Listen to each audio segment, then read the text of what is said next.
এটা ইউজ করি যে আমার কোনো জায়গায় যদি খুব অল্প সময়ের জন্য চার্জটা ধরে রাখতে হয় সেক্ষেত্রে আমি ক্যাপাসিটার ইউজ করি, তাই তো?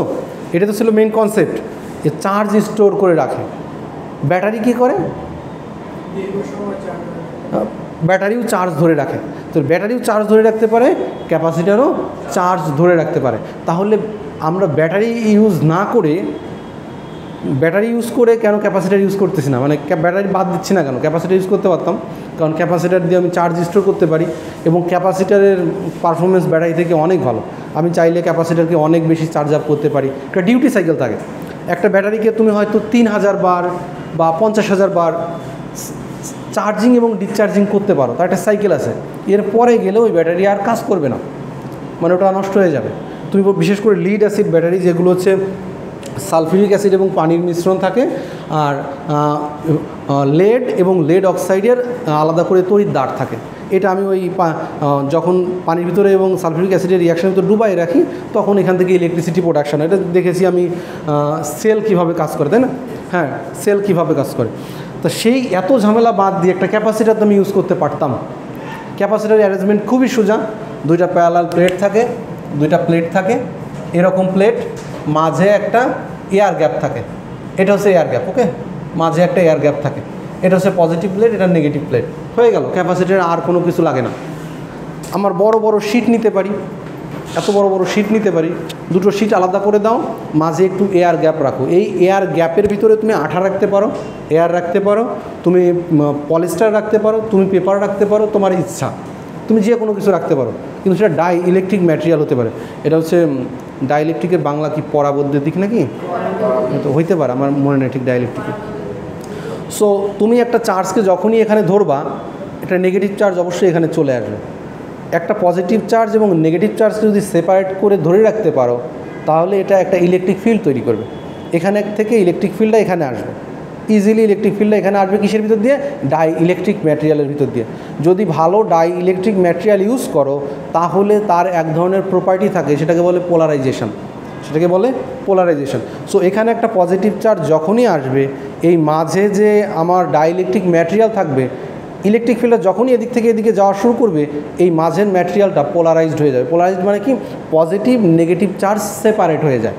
এর যদি উদাহরণটা আমি এখানে এইরকম দেওয়ার চেষ্টা করি, ধরো এখানে ডাই ইলেকট্রিক ম্যাটেরিয়াল ছিল, সেই ডাই ইলেকট্রিক ম্যাটেরিয়াল দিয়ে এই জায়গাটাকে আমি পূর্ণ করে দিয়েছি, ওকে? যখনই একটা পজিটিভ চার্জ এখানে আসবে, এই ডাই ইলেকট্রিক ম্যাটেরিয়ালের ভিতরে পোলারাইজেশন ঘটবে, অর্থাৎ পজিটিভের কাছে পজিটিভ চার্জ এরকম আসবে, negative positive, negative positive, negative positive. হ্যাঁ, নেগেটিভের কাছে পজিটিভ চার্জ, পজিটিভের কাছে নেগেটিভ চার্জ। সো দেখো, এখানে একটা পোলারাইজেশন হয়েছে, এখানে একটা পোলারাইজেশন হয়েছে, এখানে একটা পোলারাইজেশন হয়েছে, এরকম করে পোলারাইজেশন হতে থাকবে। তার মানে ইলেকট্রিক ফিল্ডটা পজিটিভ থেকে নেগেটিভ এখন খুব সুন্দরভাবে যেতে পারবে। এবং আমি যদি এখান থেকে চার্জ করার পরে সোর্সটাকে সরিয়েও ফেলি, এটাকে যদি আমি চার্জ করার পরে সোর্সটাকে সরিয়েও ফেলি, আমি চার্জ করছিলাম, হঠাৎ করে সোর্সটাকে সরিয়ে ফেললাম, তাহলে ওই পজিটিভ চার্জ এখানে জমা হয়ে থাকে। কারণ এখানে একটা ইলেকট্রিক ফিল্ড, দড়ির দুই মাথায় তুমি দুটো বস্তু বেঁধে দিয়েছো, ওটা ছুটবে? কোনো দিনও ছুটবে না। যতদিন না পর্যন্ত দড়িকে ছোটায় ফেলতে পারতেছি, তত সময় পর্যন্ত দুইটা বস্তু একসাথে লেগেই থাকবে। এখানে হচ্ছে চার্জকে আমি ইলেকট্রিক ফিল্ড দিয়ে বেঁধে ফেলেছি, চার্জকে আমি ইলেকট্রিক ফিল্ড দিয়ে বেঁধে ফেলেছি।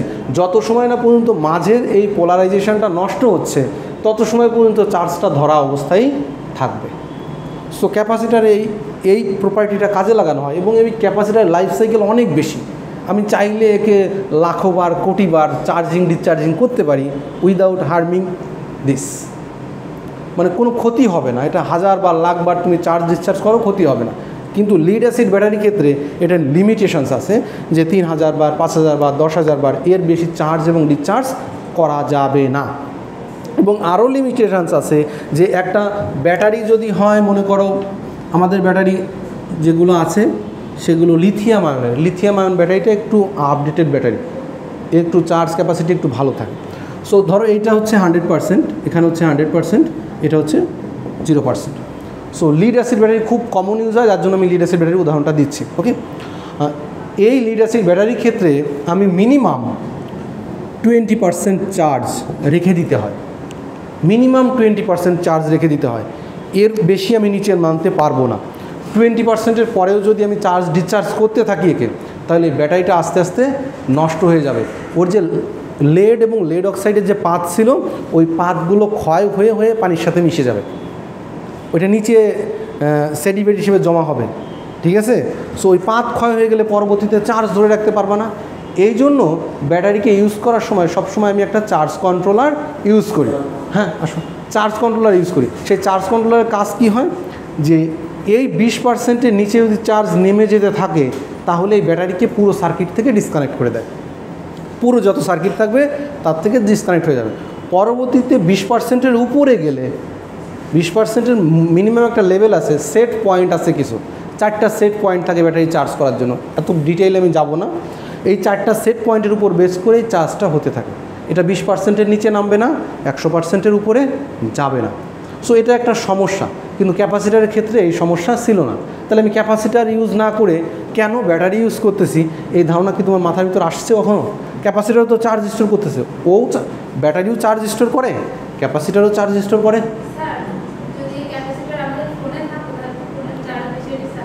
একদম, ফোনকে আমি সেকেন্ডের ব্যবধানে চার্জ করে ফেলতে পারতাম, মানে 1 সেকেন্ড দিব, ফোন চার্জ হয়ে যাবে একদম। হ্যাঁ, আচ্ছা, ও বলছে ক্যাপাসিটার খুব স্বল্প সময়ের জন্য, ওর একটা ইস্যু আসছে যে ক্যাপাসিটার খুব অল্প সময়ের জন্য এটা হতে পারে। ক্যাপাসিটার সেফটির জন্য ক্যাপাসিটার ইউজ করে না, অন্য কোনো পারপাসে ইউজ করতে পারে। হ্যাঁ, লোডের সেফটির জন্য এটা ইউজ করতে পারি। লোডের সেফটির জন্য যখন লোডের এগেনস্টে ভোল্টেজের ভ্যারিয়েশন আসতে পারে সেখানে ক্যাপাসিটার আমি লাগিয়ে দিই। ক্যাপাসিটার একটা ভোল্টেজকে ফিক্সড রাখে, ফিক্সড ভোল্টেজ, চার্জ ধরে রাখে, সহজে চার্জটাকে ডিসচার্জ হতে দেয় না। সো ভোল্টেজটাও ফিক্স থাকে। তাহলে আমি ব্যাটারি ইউজ না, ক্যাপাসিটারকে খুব দ্রুত চার্জ আপ করা যায়, ব্যাটারিকে দ্রুত চার্জ আপ করা যায় না। একটা লিমিটেড চার্জ দিয়ে চার্জ করতে হয়। যেমন একটা ব্যাটারিকে তোমার চার্জারের গায়ে লেখা থাকবে যে 5 ভোল্ট 1 অ্যাম্পিয়ার, 5 ভোল্ট 3 অ্যাম্পিয়ার, মানে 3 অ্যাম্পিয়ারের বেশি দিয়ে ওকে চার্জ করতে পারবে না। চার্জিং ডিসচার্জিংয়ের একটা রেট আছে। একটা ব্যাটারি চার্জিংয়ের রেট যদি 5 অ্যাম্পিয়ার হয় এবং ডিসচার্জিংয়ের রেট যদি 5 অ্যাম্পিয়ার হয়, তাহলে 5 অ্যাম্পিয়ারের বেশি কারেন্ট দিয়ে চার্জও করতে পারবে না, 5 অ্যাম্পিয়ারের বেশি কারেন্ট দিয়ে ডিসচার্জও করতে পারবে না। তাই যদি করো, তাহলে এই কেমিক্যালের ভিতরে রিয়াকশান ঘটবে, এক্সট্রা রিয়াকশান, যে রিয়াকশানগুলো পানিকে ভেঙে ফেলবে, ভেঙে গ্যাস প্রোডাকশান করবে, গ্যাসটা বের হয়ে যাবে। সো পানির লেভেল দ্রুত কমবে। আরেকটা ঘটবে কি, এর রিয়াকশান হবে হচ্ছে এর গ্রিডের সঙ্গে। আমি মেটালগুলো যে লেড, হ্যাঁ এক্স্যাক্টলি, ব্যাটারি ফুলে যাওয়া মানে কি, ওই লেডটা, ওর যে লেড যখন আমার একটা গ্রিড থাকে, মেটাল গ্রিড, ওই মেটাল গ্রিড হয়তো পেস্টের মতো করে লাগাই রাখি আমি, মেটাল গ্রিডের সঙ্গে লেড এবং লেড অক্সাইডকে আমি পেস্টের মতো জড়াই রাখি। এখন হ্যাঁ এক্স্যাক্টলি, ওই পেস্ট যখন একটু দুর্বল হয়ে যাবে, আলগা হয়ে যাবে, তখন ব্যাটারিটা ফুলে যাবে। বুঝতে পারলাম? সো বিশেষ করে ভ্যানের ব্যাটারি যেগুলো ইউজ করি আমি, অটোর ব্যাটারি যেগুলো চাইনিজ ব্যাটারি, এই ঘটনাগুলো খুব বেশি ঘটে, ব্যাটারিটা ফুলে যায়। অধিক দিন ফেলে রাখো, ব্যাটারিটা ফুলে যাবে, মানে ব্যবহার না করলে। ওকে, সো অধিক পরিমাণে চার্জ দিয়ে চার্জ করলেও ব্যাটারির ক্ষতি হবে, অধিক পরিমাণে চার্জ নিলেও তুমি যত লোডে লাগাও, 5 অ্যাম্পিয়ারের বেশি যখনই নিবা তখনই ও বুঝতে পারবে 5 অ্যাম্পিয়ারের বেশি নিচ্ছে। সো রিয়াকশানটা গ্রিডের খুব কাছাকাছি হবে। পেস্ট দিয়ে তো লাগিয়ে রেখেছো, ওই পেস্টটা আলগা হয়ে যাবে। সো ব্যাটারির লাইফ সাইকেল কমে যাবে। বোঝা গেল? তাহলে ওর কথাটা যুক্তি আছে যে একটা ক্যাপাসিটারকে দ্রুত চার্জ করা গেলেও এ খুব অল্প সময়ের জন্য পাওয়ারটা দিতে পারবে, খুব অল্প সময়, ইনস্ট্যান্টেনিয়াস পাওয়ার যেখানে দরকার আমাকে। ওকে, খুব অল্প সময়ের জন্য। দীর্ঘমেয়াদে ক্যাপাসিটার থেকে চার্জ নেওয়া খুবই কঠিন। তুমি একটা ব্যাটারিকে যেমন লোড অনুযায়ী সে চার্জ আস্তে আস্তে আস্তে আস্তে দিতে থাকবে, কিন্তু ক্যাপাসিটারের ক্ষেত্রে সেটা অনেক দ্রুত ডিসচার্জ হয়ে যেতে পারে। ওকে, লাগিয়ে দিছো, একদম সাথে সাথে ডিসচার্জ হয়ে যাবে, কয়েক সেকেন্ডের ব্যবধানে ডিসচার্জ হয়ে যাবে। কী পরিমাণ লোড লাগানো আছে তার উপর বেস করে খুব দ্রুত চার্জ এবং ডিসচার্জ হয় ক্যাপাসিটার। কিন্তু এর ক্ষেত্রে অনেক সময় ধরে এনার্জি নেওয়া সম্ভব, অনেক সময় ধরে। ওর ক্ষেত্রে পাওয়ারের পরিমাণটা বেশি হবে, ইনস্ট্যান্ট পাওয়ার, কুইক পাওয়ার যদি নিতে চাই, ও সব থেকে ভালো পারফরমেন্স দিবে, খুব অল্প সময়ের জন্য হাই পাওয়ার প্রোডাকশান করতে পারবে। এর ক্ষেত্রে এনার্জি প্রোডাকশানটা বেশি করতে পারবে, দীর্ঘ সময় ধরে পাওয়ারটা দিতে পারবে। ওকে, হয়তো কম পাওয়ার দিবে কিন্তু পাওয়ারটা দীর্ঘ সময় ধরে আমি পাবো, মানে এনার্জিটা সে ভালো সার্ভ করতে পারবে। এই কারণে আমি যেখানে পাওয়ারের ইনস্ট্যান্ট পাওয়ারের প্রয়োজন হয় সেখানে হয়তো ক্যাপাসিটার ইউজ করতে পারবো, কিন্তু যেখানে আমার এনার্জি রিলেটেড একটা বাল্বকে সারা রাত জ্বালিয়ে রাখতে হবে, ক্যাপাসিটার পারবে না, ক্যাপাসিটার দ্রুত ডিসচার্জ হয়ে যাবে যেখানে ব্যাটারিটা। এই কারণে আমি ব্যাটারি ক্যাপাসিটার ইউজ না করে নর্মালি ব্যাটারি ইউজ করি। লো ভোল্টেজে রোবট সব জায়গাতে ক্যাপাসিটার ইউজ করে, ক্যাপাসিটার নেই কোথায়, ইলেকট্রিক্যাল সার্কিট মানে সেখানে ক্যাপাসিটার আছে। এটা বেসড অন মাই ডিজাইন, আমি কীভাবে ডিজাইন করতেছি। ওকে, সো ক্যাপাসিটার এবং ব্যাটারির ভিতরে ওয়ার্কিং প্রিন্সিপালে, এর ওয়ার্কিং প্রিন্সিপাল এক ধরনের, ক্যাপাসিটার ওয়ার্কিং প্রিন্সিপাল আর এক ধরনের। দুটোর কাজই হচ্ছে আমার চার্জটাকে স্টোর করে রাখা, এবং চার্জ অলওয়েজ ইলেকট্রিক ফিল্ডের ভিতরেই স্টোর করা থাকে। ব্যাটারির ক্ষেত্রেও ইলেকট্রিক ফিল্ডের ভিতরে স্টোর করা থাকে। এর হচ্ছে কেমিক্যাল রিয়াকশান, যেটা কেমিক্যাল রিয়াকশানের ভিতরে এর চার্জ স্টোর করা থাকবে, আর হচ্ছে এর হচ্ছে ইলেকট্রিক ফিল্ডের ভিতরে রিয়াকশান করা থাকবে। বোথ হচ্ছে চার্জই স্টোর করে, আর কিছু স্টোর করে না। ওকে, কিন্তু আমার যেখানে এনার্জির বেশি দরকার সেখানে আমি হচ্ছে ব্যাটারি নিব, যেখানে আমার পাওয়ার বেশি দরকার সেখানে আমি ক্যাপাসিটার ইউজ করতে পারি। ওকে, ভোল্টেজকে স্টেবল করার জন্য ব্যবহার করা যেতে পারে, ভোল্টেজ স্টেবিলাইজার হিসেবে ব্যবহার করতে পারি। এই সমস্ত এলইডি লাইটগুলো সার্কিটে অবশ্যই দেখবা যে ভোল্টেজকে স্টেবল করার জন্য রেকটিফায়ারের পরে গিয়ে ফিল্টার হিসেবে ব্যবহার করা যায়। আমি ভোল্টেজ স্টেবিলাইজার হিসেবে ব্যবহার করতে পারি, ফিল্টার হিসেবে ব্যবহার করতে পারি, নয়েজ ক্যান্সেলেশনে ব্যবহার করতে পারি। সার্কিট 2তে গিয়ে তুমি ক্যাপাসিটারের আরও ডিটেলস ব্যবহার দেখতে পারবে। ওকে, মানে আমি নয়েজ, আমি কথা যে বলছি মাইক্রোফোনের আউটপুট দিয়ে যদি আমার এই যে নয়েজটা হচ্ছে, এই নয়েজটা যাতে না যায়, শুধু আমার কথাটাই যায়। অ্যাম্পলিফায়ারে অবশ্যই ক্যাপাসিটার থাকবে, মাস্ট থাকবেই, কোথাও না কোথাও আছে ক্যাপাসিটার। হ্যাঁ অবশ্যই, রেকটিফায়ারেও থাকবে। রেকটিফায়ারে কি অ্যাম্পলিফায়ার কি রিপল থাকে। রেকটিফায়ার যখন করি একটা এসি সিগন্যাল, আমি আমার বাসাবাড়ির যে সিগন্যালটা, সেই সিগন্যালটা এমন থাকে, হ্যাঁ এই সিগন্যালটা এমন থাকে। আমি এটাকে যখন রেকটিফাই করি সিগন্যালটা হয়ে যায় এমন। ফুল ওয়েভ রেকটিফায়ার, যদি আমি ফুল ওয়েভ রেকটিফায়ার করি, একটা হাফ ওয়েভ একটা ফুল ওয়েভ। ওকে, এটা হচ্ছে হাফ ওয়েভ একটা ফুল ওয়েভ। যখন এরকম করলাম এই ভোল্টেজটাও কিন্তু এসির মতোই চেঞ্জ হচ্ছে। এটাকে যদি একটা ক্যাপাসিটার ইউজ করি তাহলে তার ফিগারটা অনেকটা দেখতে এমন হবে। তাহলে এইটা কত ইমপ্রুভ হয়ে গেছে না। সো ক্যাপাসিটার মানটা যদি আরও বড় করে দেই তাহলে এই ফিগারটা দেখতে অনেকটা এমন হবে, পিওর ডিসির মতো মনে হবে এটা। তাহলে আমি এটাকে ক্যান্সেল করতে পারলাম না, আমি রিপোলটাকে ক্যান্সেল করতে পারলাম না, এটা ফিল্টার হিসেবে ব্যবহার করতে পারছি। সো ফিল্টার হিসেবে আমি এটা ব্যবহার করতে পারি। সো হ্যাঁ, ভয়েস ফিল্টার হিসেবে, ফিল্টারের ভিতরে অনেক কিছু থাকতে পারে, ট্রান্সফর্মারও থাকতে পারে। আমার আলাদা করে যদি আমি ফিল্টারের কথা বললাম না, তুমি অ্যাম্পলিফায়ারের কথা বললাম, নয়েজগুলো যাতে না আসে এক্ষেত্রে মানে শুধুমাত্র যে শুধু ক্যাপাসিটার এলিমেন্টই থাকবে এমন না, আমার ডিভাইসও থাকতে পারে, আমার ইলেকট্রনিক্স থাকতে পারে, সব কিছুর কম্বিনেশন হিসেবে ব্যবহার করে। শুধু একটা এলিমেন্ট দিয়ে তুমি কখনো নয়েজ ক্যান্সেলেশন করতে পারবে না বা অ্যাম্পলিফাই করতে পারবে না। একটা অ্যাম্পলিফায়ার ভিতরে এত হাজার হাজার ইকুইপমেন্ট বসানো আছে, একটা বানায় ফেলি, চলেন স্যার একটা বানায় ফেলি, দ্যাটস এ গুড কোয়েশ্চেন। সেইটা বানানোর জন্য বেসিক যে আইডিয়াটা দরকার, সেই বেসিক আইডিয়াগুলো ইলেকট্রিক্যাল সার্কিট অন। এই সার্কিট অন যদি না বোঝো তাহলে অ্যাম্পলিফায়ার তুমি কোনো দিন বানাইতে পারবে না, এটা ফর শিওর। এটা কেন করানো হচ্ছে? যাতে তুমি একটা অ্যাম্পলিফায়ার বা তুমি একটা ট্রানজিস্টার বানাইতে পারো, যাতে বা একটা সার্কিট ডিজাইন করতে পারো, এই জন্য করা হচ্ছে। যা কিছুই করতে চাও না কেন তোমাকে সার্কিট অন করতে হবে। আমরা চাই তোমাকে হয়তো একটা ডিজাইন দিয়ে দিলে বানাই ফেলতে পারবে, বাট নিজে তুমি ডিজাইন করতে কোনো দিনও পারবে না। ওকে ডান। আচ্ছা, ক্যাপাসিটারের ক্যাপাসিটেন্সের মান, আচ্ছা অনেক কিছু আছে এখানে, একটু দেখে নিও। ক্যাপাসিটারটা দেখতে এমন ছিল, তাই তো, দুইটা প্লেট, মাঝে হচ্ছে ডাইইলেকট্রিক ম্যাটেরিয়াল। ক্যাপাসিটারের ক্যাপাসিটেন্সের মান নির্ভর করতো কিসের উপরে? Q equal to CV. এইটা হচ্ছে রুলস ছিল, কিউ ইকুয়াল টু সিভি। এই রুলসটা কিন্তু ইন্টারমিডিয়েটের rules. Q equal to CV. Q হচ্ছে চার্জ, সি হচ্ছে ধারকত্ব বা ক্যাপাসিটেন্স, ভি হচ্ছে ভোল্টেজ।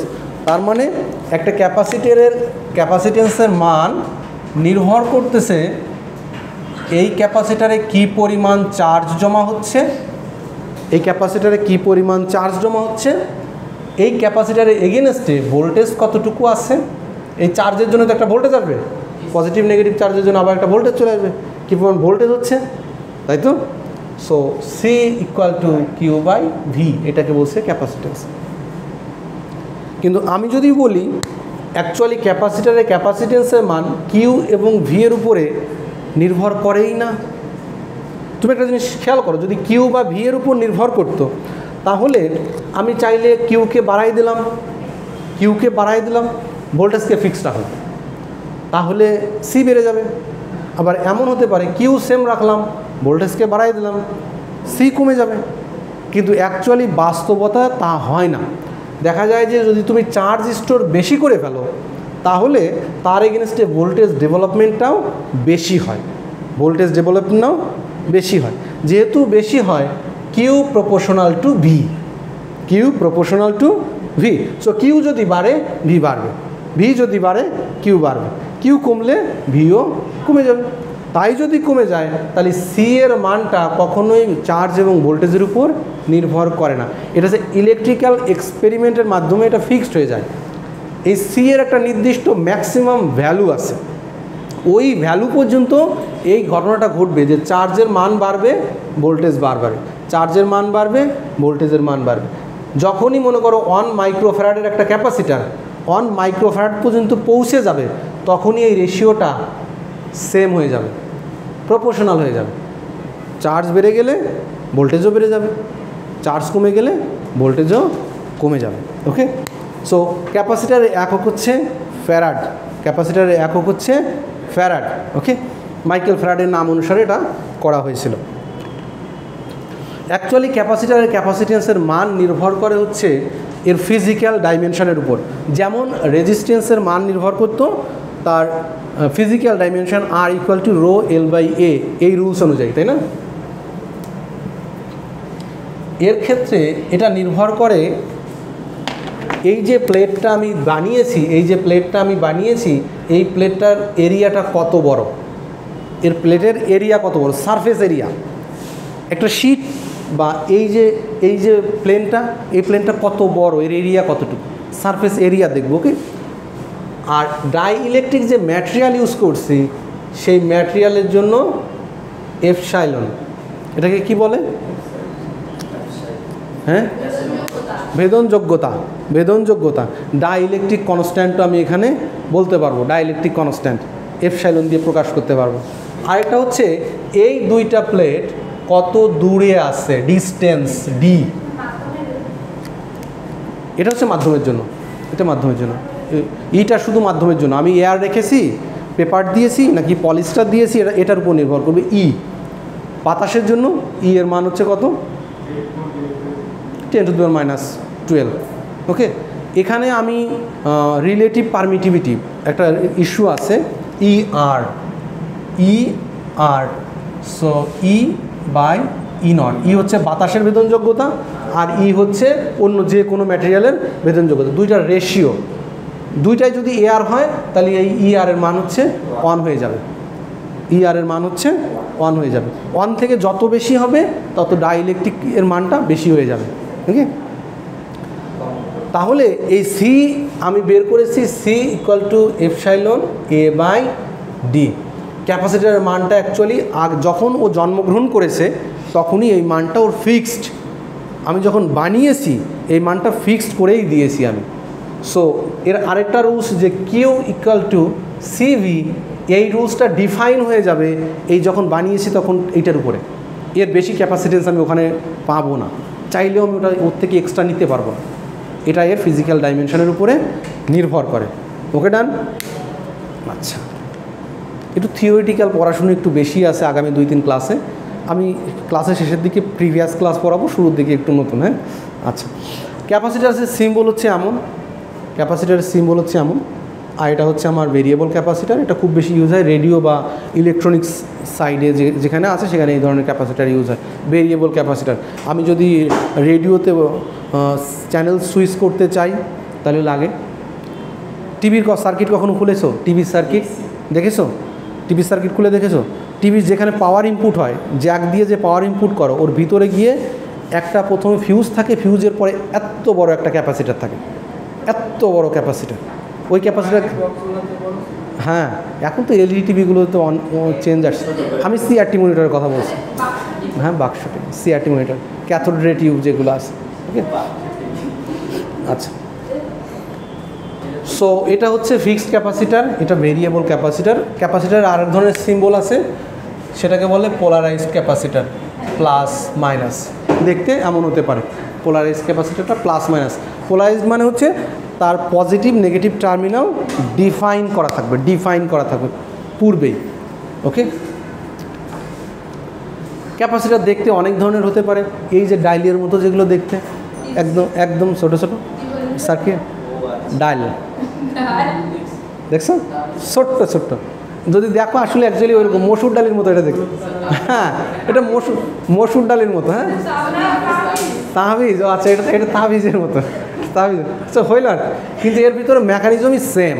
আমার দুইটা প্যারালাল প্লেট আছে, প্লেটের মাঝে একটু গ্যাপ রাখা হয়েছে। ওকে, এছাড়া আর কিছুই নেই, mechanism is always same.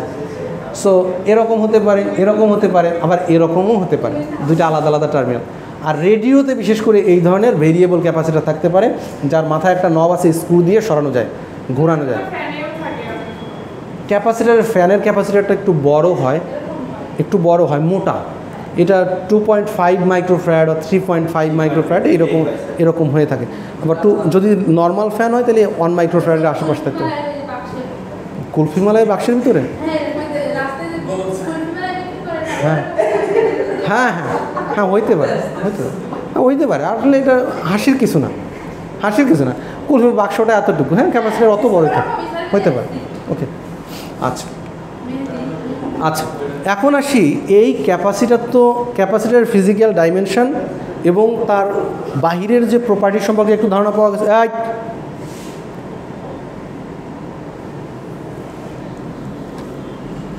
Take it seriously, ভুলে যাবে। আমি বললাম তোমাকে যদি একটা অ্যাম্পলিফায়ার বানাইতে হয়, তোমাকে আগে সার্কিট অন পড়তেই হবে। সার্কিট অন না পড়লে জীবনে অ্যাম্পলিফায়ার বানাইতে পারবে না। হ্যাঁ, কোনোদিন অ্যাম্পলিফায়ার বানাইতে পারবে না। সো আগে সার্কিট অন পড়ে যাও, তারপর অ্যাম্পলিফায়ার বানাও। আমি নর্মাল একটা ক্যাপাসিটার সম্পর্কে দেখলাম, তার ফিজিক্যাল ডাইমেনশন সম্পর্কে দেখলাম, তার চার্জ কিভাবে স্টোর হয় সেটা দেখলাম, ক্যাপাসিটার বানানো যায় কিভাবে সেটা দেখলাম। এখন আমার কথা হচ্ছে, এইটা যদি একটা সার্কিটে লাগাই, আমি এই ক্যাপাসিটার একটা বানিয়েছি, এটা একটা সার্কিটে আমি এখন ইনসার্ট করলাম, তাহলে সার্কিটের বিহেভিয়ার কী ধরনের হবে, তার কারেন্টের বিহেভিয়ারটা কেমন হবে। আমার যদি এটা ক্যাপাসিটার হয়,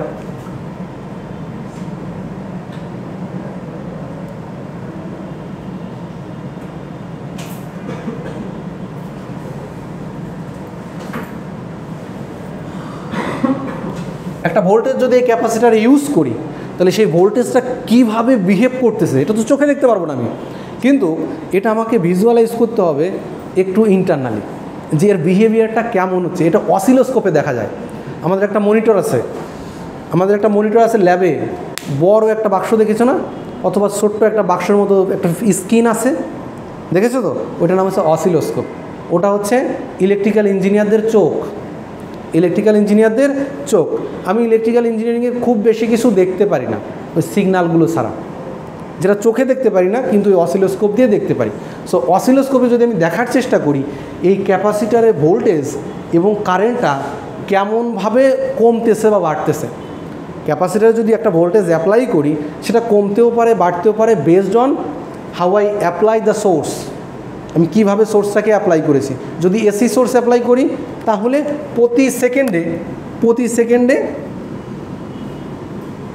এরকম করে 50টা সাইকেল সে মারবে, প্রতি সেকেন্ডে 50টা সাইকেল কমপ্লিট করবে। তো এই প্রতি সেকেন্ডে 50 বার দিক পরিবর্তন করে, এটাকে যদি ক্যাপাসিটারে অ্যাপ্লাই করি, তাহলে ক্যাপাসিটার সেটাকে কীভাবে নিচ্ছে। ওকে, তুমি একজন মানুষ, তোমাকে দেখলাম চিনলাম, তোমার রূপ এরকম, তোমার কান এরকম, তোমার চোখ এরকম, তুমি হাত পা এভাবে এরকম আছে, তোমাকে জেনেছি, তোমার নাম জেনেছি। এখন কোনো একটা সিচুয়েশানে ছেড়ে দিলে তুমি কিভাবে বিহেভ করবে, তা ওই সিচুয়েশানে পড়লেই তোমাকে দেখলে বোঝা যাবে, তাই না? তা আমি ক্যাপাসিটারকে সেই সিচুয়েশানে ফেলবো, সিচুয়েশানটা একটা সোর্স অ্যাপ্লাই করে সেই সিচুয়েশানটা তৈরি করব। তার পরিপ্রেক্ষিতে এই ক্যাপাসিটার কী ধরনের বিহেভ করতেছে সেইটা আমি দেখার চেষ্টা করব। ডান? এই কথাটা কি বোঝা গেছে? কথা কি ক্লিয়ার? আমি এখন ক্যাপাসিটারের ক্যারেক্টারাইজেশন করতে যাচ্ছি যে তার চরিত্রটা কেমন। ওকে, ইলেকট্রিক্যাল সার্কিটে তার চরিত্রটা কেমন হবে। আমি শুধু একটা সোর্স এবং একটা ক্যাপাসিটার এই রকম সার্কিটের জন্য প্রথম কথাটা বলবো, আর অন্য কোনো এলিমেন্ট এখানে নাই। একটা ক্যাপাসিটার আর একটা সোর্স, সে কেমন হবে একটু দেখি। প্রথমে আসি ক্যাপাসিটারের কারেন্টের ইকুয়েশানে, যে এর কারেন্টের ইকুয়েশানটা কীভাবে ভ্যারি করে সেটা একটু দেখার চেষ্টা করি। শুরুর দিকে আমি C equal to Q by V এই ধরনের একটা রিলেশান দেখিয়েছি, এরকম একটা রিলেশান দেখিয়েছি। আর কারেন্টের একটা ইকুয়েশান দেখিয়েছিলাম I equal to dQ by dt, এই ইকুয়েশানটা দেখিয়েছিলাম। কিউ বাই টি বা ডিকিউ বাই ডিটি একই কথা, কিউ বাই টি আর ডিকিউ বাই ডিটি মানে। আচ্ছা, তোমাদের নিয়ে একটা খুব বড় অবজারভেশন আছে, তোমরা ডিফারেন্সিয়েশন ইন্টিগ্রেশন পারতেছো না, তোমরা এরিয়া ক্যালকুলেট করতে পারো না, তোমরা ডিফারেন্সিয়েশন বোঝো না কী জিনিস, ক্ষুদ্র ক্ষুদ্র চেঞ্জকে কীভাবে কাজে লাগাইতে হয় সেটা তোমরা বোঝো না। আমার জেডকে স্যার আমাকে বলেছেন যে এরা ডিফারেন্সিয়েশন ইন্টিগ্রেশন পারতেছে না। তোমরা ইন্টারমিডিয়েটে পড়ো নাই? পড়ছো তো। লগুলো আগে ভালো করে ঠোঁটস্থ করো। ডিফারেন্সিয়েশন ইন্টিগ্রেশন না পারলে কিন্তু ইলেকট্রিক্যাল ইঞ্জিনিয়ারদের জ্বালা আছে।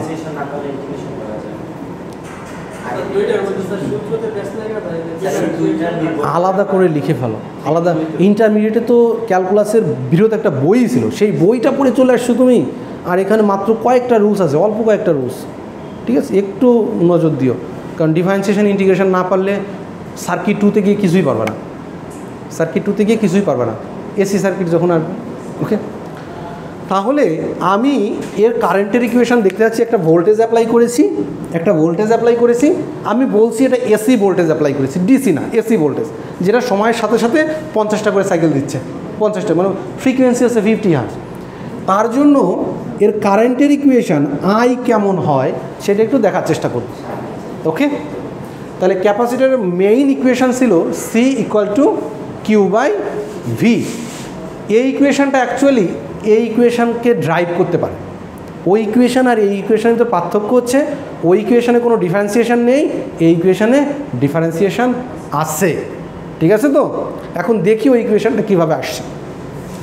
কারেন্টের যে main equation I equal to dQ by dt, I equal to dQ by dt, তার মানে এইটা হচ্ছে চার্জ। এই চার্জকে যদি ডিফারেন্সিয়েশন করতে পারতাম তাহলে কারেন্টের একটা ইকুয়েশন পাইতাম। দ্যাটস ট্রু, তাই না? এই চার্জে যদি একটা ইকুয়েশন আমি ড্রাইভ করতে পারতাম, মানে ডিফারেন্সিয়েশন করতে পারতাম, যে এটা সি তো constant, dQ by dt V তো কনস্ট্যান্ট, যদি এমন হতো, যদি এমন হতো, আমি একবার ডিফারেন্সিয়েশন করেছি, আমি একবার ডিফারেন্সিয়েশন করেছি, যেটা কনস্ট্যান্ট আছে কনস্ট্যান্ট রেখে দিয়েছি, তাহলে কি ইকুয়েশনটা কেমন দাঁড়ায় দেখো তো। এটাকে টাইমের সাপেক্ষে একবার ডিফারেন্সিয়েশন ডিভি বাই ডিটি করো, এমন হবে তো? এমন করা যাবে তো? করা যাবে তো? যদি আমি ডিফারেন্সিয়েশন করতে চাই এই ইকুয়েশনকে, ডিফারেন্সিয়েশন তো করা যায় কোনো না কোনোভাবে। ডিফারেন্সিয়েশন করলে এখানে আমি একটা কারেন্টের ইকুয়েশন পাই আই, কারেন্টের ইকুয়েশন পাই আই। তাহলে এই ইকুয়েশনটা থেকে ওই ইকুয়েশনে যাওয়া যাবে না? আমি যদি ডিফারেন্সিয়েশন করি ওই ইকুয়েশনে যাওয়া যাবে কি না? তোমরা বলো, ওই ইকুয়েশনে যাওয়া যাবে কি না? কেউ একজন বলো, কীভাবে যাওয়া যাবে? আমি এই ইকুয়েশন থেকে ওই ইকুয়েশন বের করতে যাচ্ছি, C equal to Q by V, C equal to Q by V. হ্যাঁ, এটা ভুল লিখেছি, C equal to Q by V, C equal to Q by V. ঠিক আছে? এখন Q equal to CV, Q equal to CV, that's true. এই equation থেকে আমি ওই ইকুয়েশন পেতে পারি কি না? কীভাবে পেতে পারি? একবার ডিফারেন্সিয়েশন করো, ডিফারেন্সিয়েশন করলে এটা কি আসবে?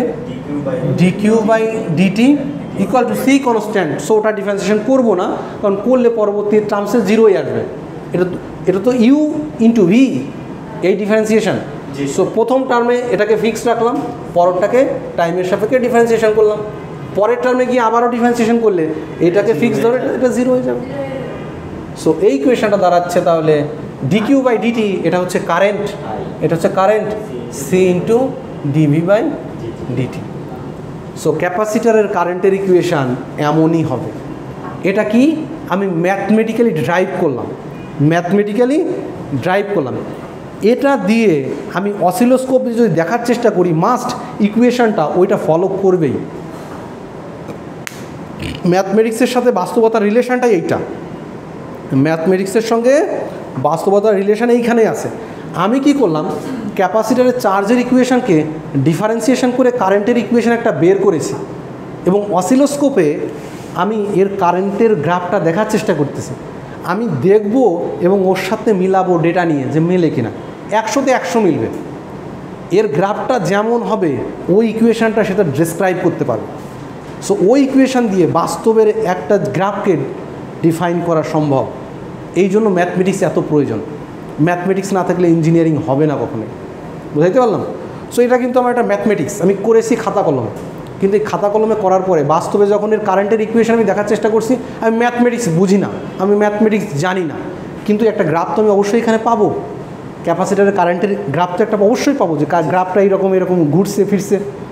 সেই গ্রাফটা এই ইকুয়েশান দিয়ে ডেসক্রাইব করা যাবে তখন। এই হচ্ছে বাস্তবতার সাথে গ্রাফের একটা বা বাস্তব ইকুয়েশনের সঙ্গে বাস্তবতার রিলেশন, তাই না? ওকে, সো ক্যাপাসিটারের কারেন্টের ইকুয়েশন বোঝা গেছে জিনিসটা কি?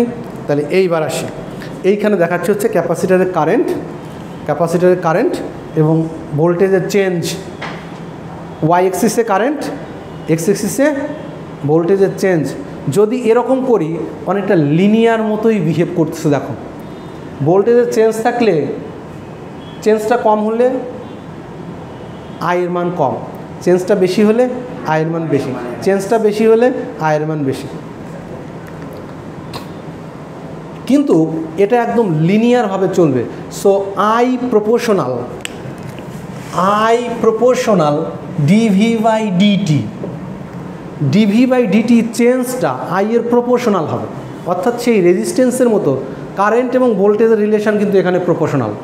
তাহলে ক্যাপাসিটার একটা রিফা কী ধরনের এলিমেন্ট? ক্যাপাসিটার কীভাবে বুঝলা? কনস্ট্যান্ট, এই কথাটা এখান থেকে আসছে। সো ভোল্টেজের চেঞ্জ আর কারেন্ট এটা প্রপোর্শনাল সবসময়। So I proportional to dV by dt. অবশ্যই ক্যাপাসিটারে কারেন্ট এবং ভোল্টেজের রিলেশনটা লিনিয়ার এলিমেন্ট, অফকোর্স লিনিয়ার। কারেন্টের জন্য যদি চিন্তা করি, কারেন্ট এবং ভোল্টেজের জন্য যদি চিন্তা করি, লিনিয়ার এলিমেন্ট। বুঝাইতে পারলাম? ওকে, ডান। এই পর্যন্ত কোনো সমস্যা আছে? এইটা আমি প্র্যাকটিক্যালি তোমাদের দেখাবো, ক্যাপাসিটার চার্জিং এবং ডিসচার্জিংটা দেখাবো। আমি একটু পড়িয়ে নিই, তারপরে ল্যাবে গিয়ে এটা দেখাবো। খুব বোরিং লাগে জিনিসটা। আমি একটা ক্যাপাসিটার বানাইছি, সেটাকে এক্সপেরিমেন্ট করতেছি যে এটা কীভাবে বিহেভ করে। তাহলে এর কারেন্টের ইকুয়েশান তো আমি বুঝলাম, এর কারেন্ট এখানে কী ধরনের কারেন্টের, সে কীভাবে নাচতে নাচতে কীভাবে যাবে সেটা তো বুঝলাম যে সে কীভাবে যাচ্ছে। তাহলে এখন ভোল্টেজটা, কারেন্ট তো দেখলাম, তাহলে ভোল্টেজটা কীরকম চেঞ্জ হচ্ছে? ক্যাপাসিটারের ক্ষেত্রে মানে ইলেকট্রিক্যাল ক্যারেক্টারিস্টিক্স যদি চিন্তা করি, মেইন জীবনীয় কারেন্ট আর ভোল্টেজ, এই দুইটা ক্যারেক্টারিস্টিক্স বুঝতে পারলে বাকি জিনিসগুলো বুঝতে অনেকটা ইজি হয়ে যায়। তাহলে কারেন্টের ডিসপ্লেটা বুঝলাম, এখন ভোল্টেজটাকে একটু বোঝার চেষ্টা করি। কারেন্টের ইকুয়েশান ওখানে আছে, ওখান থেকে কোনোভাবে ভোল্টেজের ইকুয়েশান আনা সম্ভব? জি স্যার। আচ্ছা, আরেকটা জিনিস বলি, ক্যাপাসিটারের এই ইকুয়েশান দেখে তুমি কি আমাকে বলতে পারো ক্যাপাসিটার আমি এসিতেও ব্যবহার করতে পারি, ক্যাপাসিটার আমি ডিসিতেও ব্যবহার করতে পারি? আমি যদি ডিসিতে ব্যবহার করি তাহলে ক্যাপাসিটার কী ধরনের বিহেভিয়ার প্রদর্শন করবে, তুমি কি সেটা আমাকে বলতে পারো? ফ্রম হেয়ার আমি ডিসিতে একটা ক্যাপাসিটার লাগিয়েছি, তাহলে ক্যাপাসিটারটা কেমন বিহেভ করবে? এর কারেন্টের ইকুয়েশান বলতে পারবা কেমন হবে? আমি ডিসিতে ক্যাপাসিটার লাগাবো, আমি ডিসিতে ক্যাপাসিটার লাগাবো, তাহলে তার কারেন্টের ইকুয়েশানটা কেমন থাকবে? এটা পরিবর্তনের জন্য কারেন্টের ইকুয়েশন। যদি পরিবর্তন না থাকে তাহলে ক্যাপাসিটার কোনো কারেন্টই দিবে না। যদি কোনো পরিবর্তন না থাকে ক্যাপাসিটার কোনো কারেন্টই দিবে না।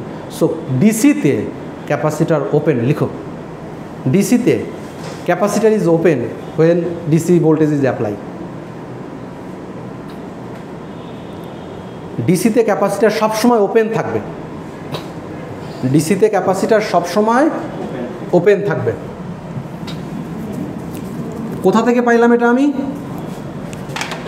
এই ইকুয়েশন থেকে I equal to C dv by dt, আমি ডিসি অ্যাপ্লাই করেছি। যখন ডিসি অ্যাপ্লাই করেছি change in voltage is zero, change in voltage is zero. যেহেতু change in voltage is zero, so current is zero. যেহেতু current zero, তার মানে ক্যাপাসিটারটা এখন open সার্কিটের মতো বিহেভ করতেছে, ক্যাপাসিটারটা এখন ওপেন সার্কিটের মতো বিহেভ করতেছে। সো ডিসিতে কখনো ক্যাপাসিটার শর্ট হবে না। বোঝা গেছে প্রথম কথা?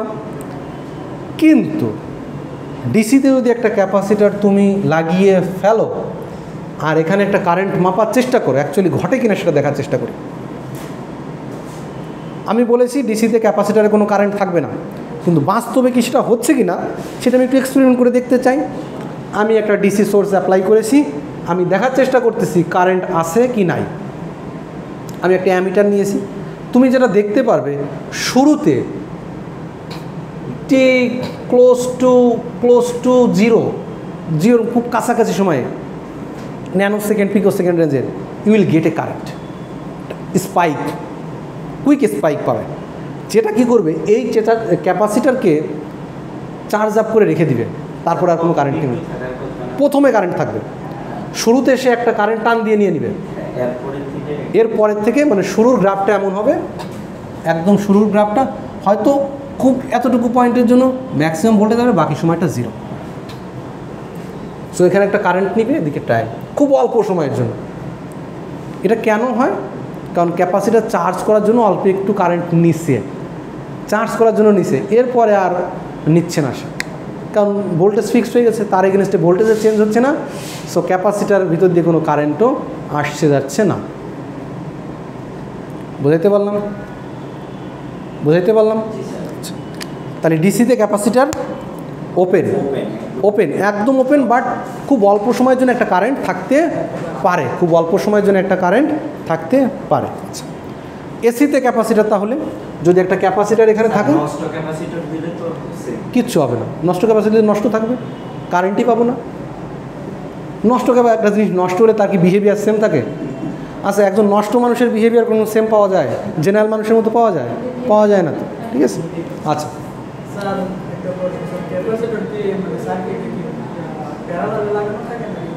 এটা বেসড অন দ্য সিচুয়েশন, এটা প্যারালালও থাকতে পারে, সিরিজও থাকতে পারে। আমি ক্যাপাসিটার সিরিজ প্যারালাল নিয়ে একটু পরে আসবো। ওকে, আমার যেটা যেখানে প্রয়োজন আমি সেটা সেখানে ব্যবহার করতে পারি। যেমন আমি যদি একটা সিঙ্গেল ফেজ ইন্ডাকশন মোটরের কথা চিন্তা করি, তাহলে স্টার্টিং কয়েলের সঙ্গে ক্যাপাসিটারটাকে আমি সিরিজে লাগাই। তুমি দেখো তোমার বাসা বাড়িতে যে মোটর আছে, হ্যাঁ আসে না? মোটর আছে বাসা বাড়িতে? আছে তো? তা তুমি তো খুলে কোনো দিন দেখো নাই, কি খুলে লাগাইছো? That's good.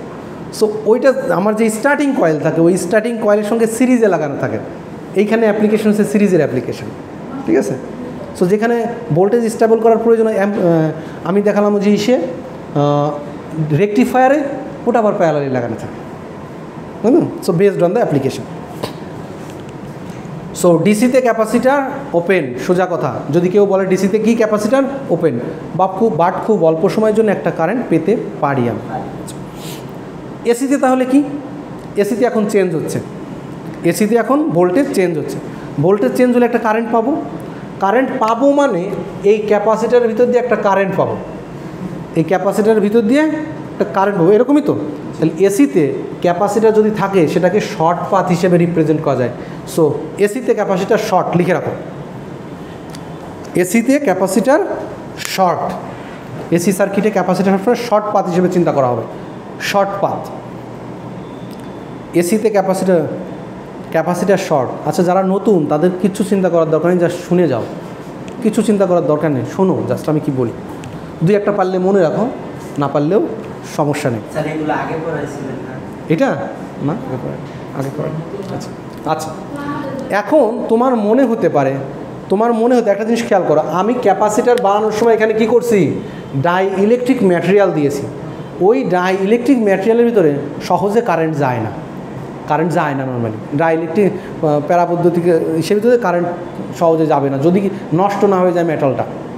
তাহলে আমি একটু খেয়াল করো রোমা প্লিজ, তোমার সমস্যা হচ্ছে আমি জানি, বাট তোমার এটা মেনে নিতে হবে। হ্যাঁ আচ্ছা, তাহলে দেখো আমি বলছি ডিসিতে ক্যাপাসিটার শর্ট, মানে এই পোর্শন যদি এরকম আঁকার চেষ্টা করি, ক্যাপাসিটার মাঝে ছিল একটা শর্ট পাথ হিসেবে চিন্তা করতে পারি। ওকে ডান।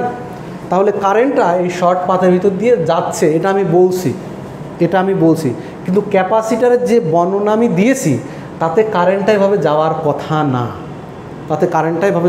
কারণ মাঝে আমি ফাঁকা জায়গা রেখেছি, এয়ার গ্যাপ রেখেছি, এয়ার ভিতর দিয়ে কোনো কারেন্ট যায়? কোনো দিনও যায় না। তাহলে আমি যে বলছি শর্ট, কীভাবে শর্ট? কারণ তো শর্ট পাথ, কারেন্ট তো যেতেই হবে। এখানে যে ঘটনাটা ঘটে এসির ক্ষেত্রে, অ্যাকচুয়ালি কারেন্টটা এর ভিতর দিয়ে যায় না। কি হয়, যখন পজিটিভ সাইকেল থাকে তখন চার্জটা এখানে জমা হয়, যখন নেগেটিভ সাইকেল আসে তখন নেগেটিভ চার্জটা এখানে চলে আসে, পজিটিভটা এখানে আসে।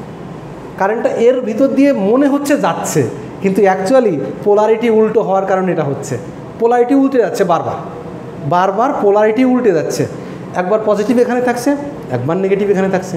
সো কারেন্টটা একবার এদিকে যাচ্ছে, একবার এদিকে আসছে, কিন্তু এর ভিতর দিয়ে কখনো যাচ্ছে না, সো আমি যদিও বলছি শর্ট, অ্যাকচুয়াল ফিনোমিনা এর ভিতর দিয়ে কারেন্ট কখনোই যাচ্ছে না। একবার কারেন্টটা একবার এদিকে আসছে এই পর্যন্ত, তারপর এখান থেকে ফেরত যাচ্ছে। পজিটিভ নেগেটিভ টার্মিনাল যখন চেঞ্জ হয়ে যাচ্ছে মনে হচ্ছে কারেন্টটা শর্ট হয়ে গেছে, কিন্তু অ্যাকচুয়ালি শর্ট হয়নি।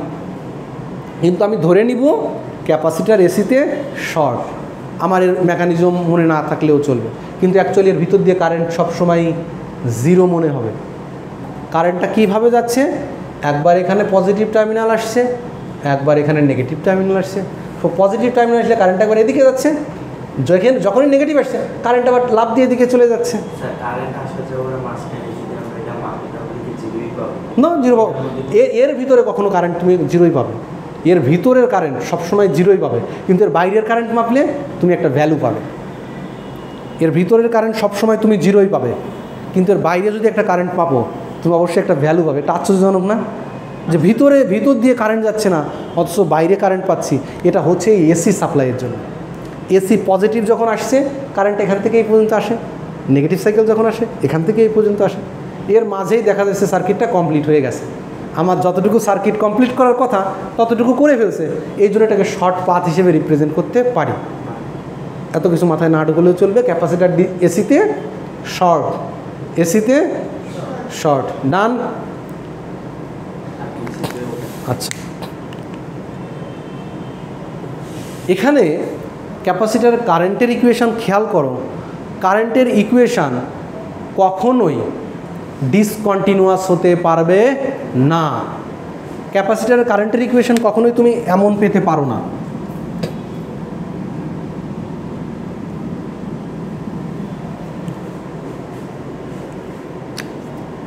এটা কি শিওর বললাম? ক্যাপাসিটার কারেন্টের ইকুয়েশন এমন পেতে পারি না? ভালো করে দেখে বলো। আচ্ছা, এটা বোঝার জন্য আরেকটু আগে যেতে হবে আমাদের, এখানেই বোঝা যাবে না। আচ্ছা, কারেন্টের ইকুয়েশন বুঝেছি, ক্যাপাসিটার যে শর্ট এটা বুঝেছি, এসিতে ডিসিতে ওপেন এটা বুঝেছি। আচ্ছা, এখন আসি এর ভোল্টেজের ইকুয়েশনটা। ভোল্টেজের ইকুয়েশনটা কেমন আমি একটু দেখার চেষ্টা করি। ওর ইকুয়েশনটা এমন, ভি ইকুয়াল টু 1/c, টি হচ্ছে ইনিশিয়াল টাইম, ওই টি নট হচ্ছে ইনিশিয়াল টাইম, টি হচ্ছে final time, I dt plus V T naught, এটাকে বলা হচ্ছে ইনিশিয়াল ভোল্টেজ। এটা তোমার ইনিশিয়ালি, এটা তোমার ম্যাথমেটিক্সে একটা স্পেশাল নাম আছে বোধ হয়। ম্যাথমেটিক্সে ইনিশিয়াল নামটার কোনো কি আছে, কোনো কিছু আছে, একটা নাম আছে ভি নট। যখন একটা কনস্ট্যান্টকে বা কিছু দিয়ে ইন্টিগ্রেশন করি তখন একটা ফিক্সড একটা ভ্যালু আসে, একটা ভ্যালু পাই। C constant, C plus C দেই না, একটা ইন্টিগ্রেশন করার পর প্লাস সি দেই না, যে কনস্ট্যান্টটা ওই কনস্ট্যান্টটাই হচ্ছে ভি নট। এটা কীভাবে আসছে একটু পরে দেখছি। এখন এই ইকুয়েশনটা এমন হলো কেন সেটা একটু দেখার চেষ্টা করি। আমি কিন্তু বুঝছি কারেন্ট এবং ভোল্টেজের ক্যারেক্টারিস্টিক্স, ওকে? আমার টার্গেট এই দুইটা জিনিস বোঝা।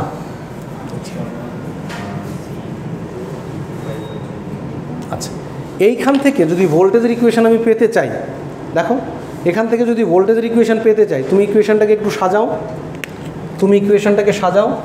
তাহলে এটা হয়ে যাবে dv equal to 1/c i dt, এরকমই তো।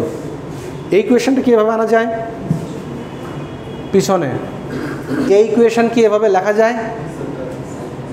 একই ইকুয়েশন তো, একই ইকুয়েশন, জাস্ট আমি ভিটা বের করতে যাচ্ছি। এখন আমি ভিটা বের করতে যাচ্ছি, যার জন্য ভিটাকে এক পাশে নিয়ে এসেছি। আচ্ছা, এইটা ছিল খুব ক্ষুদ্র ক্ষুদ্র ডিফারেন্স। এর থেকে যদি ভি পেতে চাই, ডিভি থেকে যদি ভি পেতে চাই, ইন্টিগ্রেট করতে হবে তোমাকে। সো এটাকে ইন্টিগ্রেট করতে হবে, এটাকেও ইন্টিগ্রেট করতে হবে। এটা মনে করো 0 থেকে ভি পর্যন্ত, এটা টি নট থেকে টি পর্যন্ত। এখানে ইন্টিগ্রেশন কিন্তু আবার চলে এসছে তোমার, তাই না? সো ইন্টিগ্রেশন করলে ইকুয়েশনটা দাঁড়াবে এরকম, এটা ইন্টিগ্রেট করলে হয়ে যাবে ভি, এটা ইন্টিগ্রেট করলে হয়ে যাবে ভি, আর এটা ইন্টিগ্রেশন তো আছেই। সো আমি একবার ইন্টিগ্রেশন করেছি, এই জন্য একটা কনস্ট্যান্ট সি আসবে।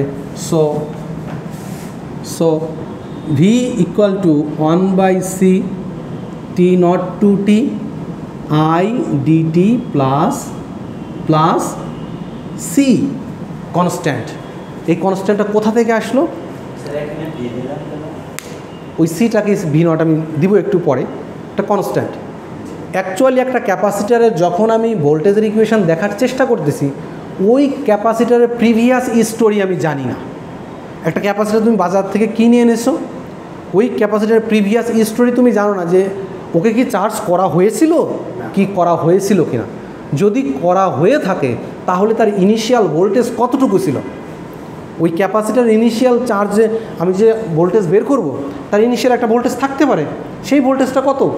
সেই ভোল্টেজটা হচ্ছে এই কনস্ট্যান্ট, যে তার প্রিভিয়াস স্টোরি তার ভিতরে জমা করা আছে কিনা। ক্যাপাসিটারকে কিন্তু আমি মেমোরি হিসেবে ইউজ করতে পারি, মেমোরি হিসেবে ক্যাপাসিটারে আমি মেমোরি হিসেবে ইউজ করতে পারি। ক্যাপাসিটার মেমোরিতে ইউজ করে, কারণ এ চার্জকে স্টোর করে রাখতে পারে, নির্দিষ্ট ধরনের চার্জ, নির্দিষ্ট পরিমাণ চার্জ।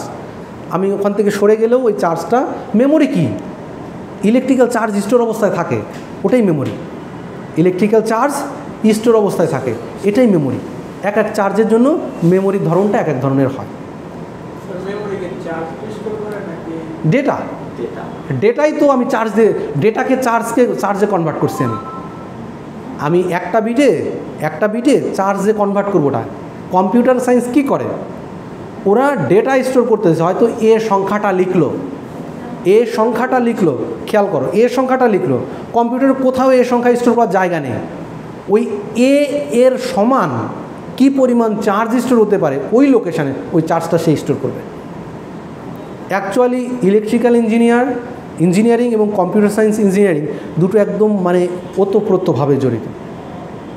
ইলেকট্রিক্যাল ইঞ্জিনিয়ার ছাড়া কম্পিউটার ইঞ্জিনিয়ার চলতে পারবে না, আবার এখনকার যুগে কোডিং ছাড়াও ইলেকট্রিক্যাল ইঞ্জিনিয়ার চলতে পারবে না। বুঝতে পারলাম, দুটো জিনিসই প্রয়োজন। তার মানে এ যে লিখো, কোথাও এ স্টোর হয় না, অবশ্যই সেখানে চার্জ স্টোর হচ্ছে। বুঝতে পারছি? আমার মেমোরির ভিতরে ক্ষুদ্র ক্ষুদ্র রেজিস্টার আছে। তুমি মাইক্রো প্রসেসর অ্যান্ড ইন্টারফেসিং একটা কোর্সই আছে, মেমোরি কীভাবে কাজ করে সেখানে দেখানো হবে। মেমোরির লোকেশানটা আমি কীভাবে অ্যাড্রেস করি সব কিছু ডিটেলস সেখানে আছে। ওই বাইনারি মানে কনভার্ট হবে, ওই বাইনারি মানের পরে গিয়ে ওর পিছনে ওর একদম গোড়ায় গিয়ে চার্জ আছে। কারণ এখানে ইলেকট্রিসিটি ছাড়া তো কিচ্ছু হচ্ছে না। অ্যাকচুয়ালি ইলেকট্রিসিটি চার্জ হিসেবে স্টোর করতেছে সংখ্যাটাকে, বাইনারি সংখ্যাতে কনভার্ট, সেই সংখ্যাকে আমি চার্জে কনভার্ট করছি। এটা অনেক পথ আগাইছে। তো এটা যখন শুরুর দিকে ছিল তখন তোরা এইভাবেই চিন্তা করছে। এখন তো একে এ হিসেবে স্টোর করতেছি। তুমি বলছো, একজন কম্পিউটার সায়েন্স ইঞ্জিনিয়ার এই কথাই বলবে, একে আমি বলছি এ হিসেবে স্টোর করছি। কিন্তু একজন ইলেকট্রিক্যাল ইঞ্জিনিয়ার হিসেবে আমি বলবো, এ তো আমি নিয়েছি, এর সমপরিমাণ চার্জকে স্টোর করছি। ওই চার্জ যখন আমি দেখতে পারবো, অ্যাড্রেস করবো কোনো না কোনোভাবে যে কী পরিমাণ চার্জ স্টোর আছে, সো এই সংখ্যাটা ওই পরিমাণ চার্জের জন্য এ। বুঝাইতে পারছি? একজন ইলেকট্রিক্যাল ইঞ্জিনিয়ার হিসেবে তোমাকে এইভাবে চিন্তা করতে হবে, আর কম্পিউটার ইঞ্জিনিয়ার হিসেবে তোমাকে এ হিসেবে ক্যারেক্টার হিসেবে রিপ্রেজেন্ট করতে পারো। ঠিক আছে? তাহলে কারেন্টের ইকুয়েশন এমন হবে, ভোল্টেজের ইকুয়েশন এমন হবে, এইটুকু হচ্ছে ইনিশিয়াল ভোল্টেজ কতটুকু আছে, তারপরে তুমি চার্জে লাগিয়েছো। এখন এই ভোল্টেজ থাকার পরে তুমি চার্জে বসিয়েছো, এর পরের ইকুয়েশনটা এই ধরনের হবে। ঠিক আছে? তাহলে ভোল্টেজের ইকুয়েশান টাইমের সাথে কন্টিনিউয়াস থাকবে। একটু খেয়াল করো, ভোল্টেজের ইকুয়েশান টাইমের সাথে কন্টিনিউয়াস থাকবে। তার মানে একটু আগে যে গ্রাফটা এঁকেছিলাম ওই গ্রাফটা হচ্ছে ভোল্টেজের জন্য প্রযোজ্য। এদিকে ভোল্টেজ আমি যদি বলি এই রকম একদম অ্যাড্রাপ্টলি জিরো হতে পারবে না, কারণ ভোল্টেজের ইকুয়েশান কি টাইমের সাথে কন্টিনিউয়াস। সো এই ইকুয়েশানটা এমন হতে পারে, কন্টিনিউয়াস ফাংশন, টাইমের একটা কন্টিনিউয়াস ফাংশন। সো ক্যাপাসিটারের ক্ষেত্রে টাইমের কন্টিনিউয়াস ফাংশন যদি না দিয়ে দেখাও তাহলে ইকুয়েশানটা বা ওই গ্রাফটায় ভুল আছে। ক্যাপাসিটারের ভোল্টেজের গ্রাফ কখনোই এমন হতে পারে না, ক্যাপাসিটারের ভোল্টেজ ড্রপ কখনো এমন হতে পারবে না। এই কথা থেকে একটা কথা আমি এই পর্যালোচনা করার পরে একটা জিনিস এখানে সম্মুখীন হয়েছে, ক্যাপাসিটারের ভোল্টেজ মুহূর্তের ভিতরে উইদাউট এনি টাইম জিরো করা যাবে না। এই জন্য ক্যাপাসিটারকে আমি ভোল্টেজ স্টেবিলাইজার হিসেবে ব্যবহার করতে পারি। দেখছো কোথায় ম্যাথমেটিক্স আর কোথায় বাস্তবতা, কোথায় ম্যাথমেটিক্স আর কোথায় বাস্তবতা। এই ইকুয়েশন দেখে বুঝতেছি ক্যাপাসিটারের ভোল্টেজের ইকুয়েশান টাইমের কন্টিনিউয়াস হবে, টাইমের সাথে সাথে ক্ষুদ্র ক্ষুদ্র চেঞ্জ হিসেবে আসতে পারে, কিন্তু অ্যাড্রাপ্টলি জিরো হবে না। যখনই এই কথা আমি পড়ে ফেলেছি তখন বলছি ক্যাপাসিটারের ভোল্টেজ চেঞ্জ ইনস্ট্যান্টলি জিরো হবে না। সো ক্যাপাসিটার সবসময় সার্কিটের ভোল্টেজ চেঞ্জকে বাধা দেবে, ক্যাপাসিটার সার্কিটের ভোল্টেজ চেঞ্জকে বাধা দেবে। সহজেই ক্যাপাসিটার থাকলে ভোল্টেজ তুমি চেঞ্জ করতে পারবে না, যে এখন 10 আছে উইদাউট টাইম ওকে শূন্য করবা, হবে না। 10 আছে 9, 8, 2, 1, জিরোর কাছাকাছি যাবে। এই ইকুয়েশানে আসবো, ওর ক্যারেক্টারিস্টিক যখন ফুল দেখাবো তখন ওই গ্রাফটা আমি দেখাবো, এখন এই গ্রাফে আমি আসি নাই, ঠিক আছে। সো ক্যাপাসিটারের বৈশিষ্ট্য হচ্ছে চার্জকে স্টোর করে রাখা, ভোল্টেজ চেঞ্জকে সে বাধা দেয়, ভোল্টেজ চেঞ্জ সহজে হতে দেয় না।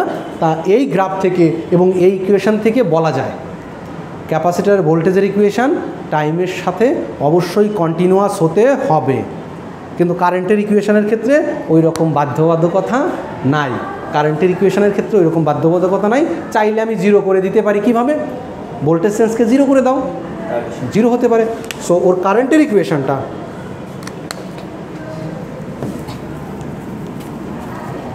বইয়ের ভিতরে খুব সুন্দর করে লেখা আছে, আমার থেকে অনেক সুন্দর করে বর্ণনা করছে ওরা, অনেক সুন্দর করে। যদি বইটা একটু পড়ো খুবই মজা লাগবে, মজার জিনিস না এগুলো, কিন্তু মজার জিনিস, তোমাকে একটু বুঝতে হবে। শুধু তুমি পিছনে বসছো কেন আজকে? তুমি সামনে বসবে এখন থেকে, যারা নতুন আসছো সামনে বসবে সবসময়, কারণ তোমার সঙ্গে আমার আই কন্ট্যাক্ট হচ্ছে না আজকে। তুমি বুঝছো কি বুঝছো না এটা আমি ধরতে পারতেছি না। তাহলে কারেন্টের ইকুয়েশানটা, ক্যাপাসিটারের কারেন্টের ইকুয়েশানটা আই, এদিকে টাইম, এটা এমন হতে পারে, এদিকে গেল এখানে জিরো হতে পারে, এমন ক্যারেক্টারিস্টিক্স ক্যাপাসিটারে দেখা যেতে পারে। কারেন্টের ইকুয়েশান হুট করে জিরো হয়ে যেতে পারে। আমি চাইলাম ক্যাপাসিটারের কারেন্ট জিরো করে দেবো উইদাউট টাইমে, সেটা পসিবল। বাস্তবে হয়তো সামান্য একটু ডিলে হয়, ওটা আমি কনসিডারেশনে আনলাম না। এই দুটো বৈশিষ্ট্য বোঝানো শেষ। সো ক্যাপাসিটার ডিসিতে ওপেন, আমি ওর কারেন্টের ইকুয়েশান দেখেছি, এসিতে শর্ট। ক্যাপাসিটার ভোল্টেজ চেঞ্জ হতে দেয় না, তার ভোল্টেজের ইকুয়েশান থেকে দেখলাম। ডান, এতটুকু বোঝা শেষ? আচ্ছা, তাহলে মোটামুটি তার কারেন্ট এবং ভোল্টেজের ক্যারেক্টারিস্টিক্স বোঝা শেষ আমার।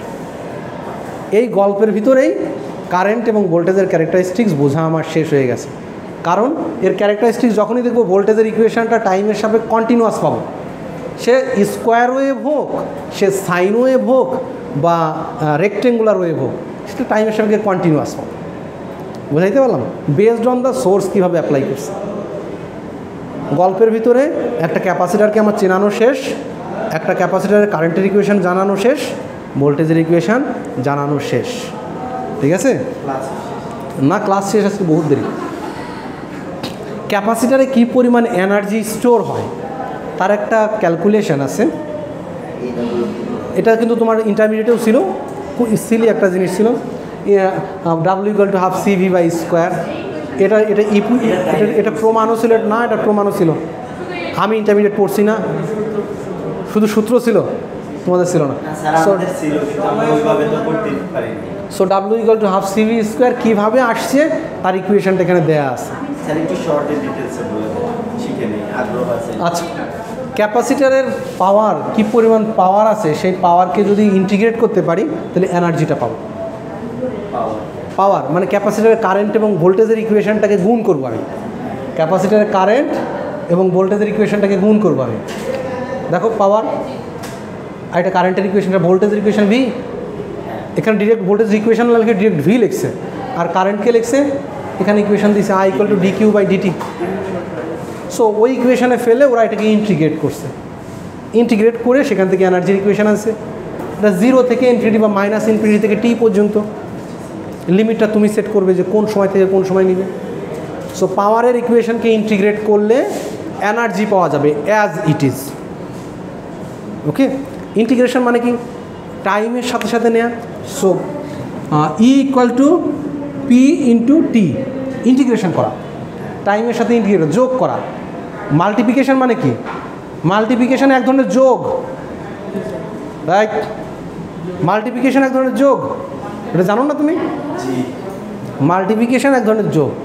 সো যদি বলি 2 গুণ 2 কত হয় 4, 2 যোগ 2, মাল্টিপ্লিকেশন এক ধরনের যোগ, মাল্টিপ্লিকেশন এক ধরনের যোগ, মাল্টিপ্লিকেশন এক ধরনের যোগ করা যায়, কোনো সমস্যা হবে না, ঠিক আছে? সব ক্ষেত্রে সব কিছু করবো এমন না, তবে আমি প্রুভ করে দিতে পারি যে মাল্টিপ্লিকেশন এবং অ্যাডিশান দুটো হচ্ছে অ্যাডিশানের রূপ ভেদি হচ্ছে মাল্টিপ্লিকেশন, এটা করা সম্ভব, ঠিক আছে? সো এইটা যে করলাম ইন্টিগ্রেশন করলাম অর্থাৎ মাল্টিপ্লিকেশন করলাম, ঠিক আছে, অর্থাৎ অ্যাড করতেছি, এই ক্ষেত্রে একই কাজ করা হয়েছে। সো পাওয়ারের ইকুয়েশনটাকে ইন্টিগ্রেট করা হয়েছে, পাওয়ারের ইকুয়েশনটাকে ইন্টিগ্রেট করেছে। পাওয়ারের ভিতর কী আছে? ভোল্টেজ আর কারেন্ট আছে। P equal to VI, P equal to VI, এটাকে ইন্টিগ্রেট করছে সে পি ইকুয়াল টু ভিআই, এটাকে ইন্টিগ্রেট করছে। এখন ক্যাপাসিটারের জন্য কারেন্টের ইকুয়েশন এক ধরনের, ভোল্টেজের ইকুয়েশন এক ধরনের, ওই দুটো বসাও, বসে ইন্টিগ্রেট করো। ওইভাবে করলে W equal to half CV square আসছে। আগামী ক্লাসে একটু প্র্যাকটিস করি আসে এই ড্রাইভেশন কীভাবে করছে ওরা, দেখিও, ঠিক আছে? আচ্ছা, এই প্রপার্টিগুলো আমি যে কথাগুলো বলছি সেই কথাগুলো বলা আছে যে ক্যাপাসিটারের ভোল্টেজের ইকুয়েশন এই ধরনের হতে পারবে না, ক্যাপাসিটারের ভোল্টেজের ইকুয়েশন এই ধরনের হতে পারবে, কন্টিনিউয়াস টাইমের কন্টিনিউয়াস ফাংশন এ ধরনের কোনো ফাংশন হতে পারবে না। এখানে সুন্দর করে লেখা আছে, এই সেম কথা এখানে লেখা আছে। ওকে, এখানে একটা জিনিস বলা আছে, এই জিনিসটা একটা ক্যাপাসিটারের চার্জ যদি করো তুমি, চার্জটা যে 1 মিলিয়ন ইয়ার থাকবে এটা নট নেসেসারিলি। আমি বলেছিলাম কি ক্যাপাসিটারকে যদি চার্জ আপ করে রাখি তাহলে তাতে নর্মালি চার্জ স্টোর অবস্থায় থাকবে, বাট এটা একটা টাইম লিমিট আছে, 5 বছর 10 বছর। কারণ আমি একটা ক্যাপাসিটার যদি বানিয়ে থাকি, ওই যে ডাইইলেকট্রিক ম্যাটেরিয়াল বললাম না, ওরও কিন্তু একটা লিমিটেশনস আছে, ওর ভিতর দিয়ে অল্প হলেও কারেন্ট কোনো যাবেই, অল্প হলেও কারেন্ট লিক করবে। এই জন্য বলা হয় একটা ক্যাপাসিটারের সঙ্গে একটা প্যারালাল পাথ তৈরি হয়ে যায় রেজিস্ট্যান্সের। কি কি জিরো থাকে? মানে কি জিরো থাকে? ওরা জিরো করে দেয়, কারণ একটা জিনিস বলি, ক্যাপাসিটারকে কখনো ভুলেও ধরতে যেও না 2 হাত দিয়ে, মারাত্মক শক খাবে। যদি ক্যাপাসিটার কিনেও ফেলো তাহলে দুটো তার লিডকে আগে স্পার্ক করায় না, একবার স্পার্ক করাইলে ডিসচার্জ হয়ে যাবে। দুটো পাত একবার ইয়ে করে দাও তাহলে ঠিক হয়ে যাবে, মানে জিরো হয়ে যাবে চার্জ। যদি ধরে ফেলো কখনো হাই পাওয়ারের একটা শক দিবে তোমাকে, ক্যাপাসিটার খুব দ্রুত পাওয়ার ডেলিভার করতে পারে, শক জোরে শক খাওয়া। ভুল সংযোগ মানে হচ্ছে নেগেটিভ পজিটিভ এক করে দেয়। আচ্ছা, ক্যাপাসিটারের ইন্টারনাল একটা হাই মেগাওহম রেঞ্জের একটা লিকেজ রেজিস্ট্যান্স থাকতে পারে। সো একটা ক্যাপাসিটারকে চার্জ করে রাখলে 1 মিলিয়ন ইয়ার পরে গিয়ে হয়তো সেটা জিরো হয়ে যেতে পারে, বা 10 বছর 5 বছর পরে হয়তো জিরো হয়ে যেতে পারে, কারণ তার একটা প্যারালাল পাথ আছে ইলেকট্রিক্যাল ডায়াগ্রাম আকারে। এখানে কিছু জিনিস আছে, প্রবলেমগুলো আগামী ক্লাসে দেখাবো, এটা নিয়ে আমি এখনই না বলি, ঠিক আছে? সো ক্যাপাসিটার সম্পর্কে একটা বেসিক আইডিয়া হয়েছে তো, ক্যাপাসিটার কারেন্ট ভোল্টেজের ইকুয়েশন আইডিয়া হয়েছে তো। আমি এই কারেন্ট ভোল্টেজের ইকুয়েশন তোমাদের চোখে দেখাবো যে অ্যাকচুয়ালি এটা মিনস সামথিং, এই ইকুয়েশনের সাথে ওর মিল দেখাবো, ঠিক আছে? আচ্ছা, তোমাদের আর কোনো ক্লাস আছে আজকে? ক্লাস নাই তো, এত চিন্তা কিসের? চিল। বাসায় যেতে হবে কেন? বাসায় যাবো দেরি একটু, এখন প্রিভিয়াস পড়ালেখা করো। এটা 1 ছিল না? করো।